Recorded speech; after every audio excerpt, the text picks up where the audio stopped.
গাজীপুর ২ আসনের ভোটাভুটি শুরু হয়েছে ১২ই ফেব্রুয়ারি ২০২৬ সাল। এখানে গাজীপুর ২ আসনে মনোনীত প্রার্থী বিএনপির মঞ্জুল করিম রুনি। আর এখানে পরে গাজীপুর ২ আসনে ১২টা প্রার্থী দাঁড়িয়েছেন।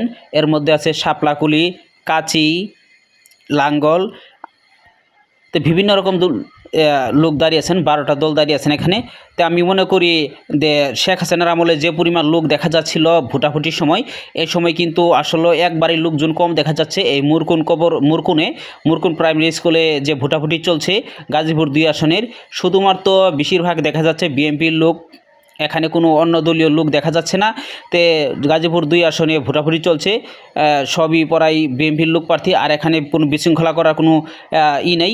আনসার বাহিনীরা বিভিন্নভাবে এক একজন করে ঢোকাচ্ছেন এবং স্লিপ ভালোভাবে চেক দিচ্ছেন যেন কোনো বিশৃঙ্খলা না হয় এবং নকল ভোটাররা যেন ভোট না দিতে পারেন, সেই ব্যবস্থা ভালোভাবে চেক করে তারা ভিতরে ঢোকাচ্ছেন।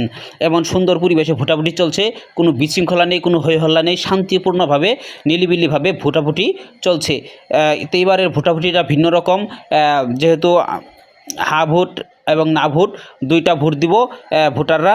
তো ভালোভাবে সবাই হা ভোটই দিচ্ছে। আমি অনেক ভোটারদের জিজ্ঞাসিলাম যে তারা হা ভোট দিচ্ছে এবং বেশিরভাগ ধানের শীষে ভোটটা পড়ছে এই গাজীপুর ২ আসনেই।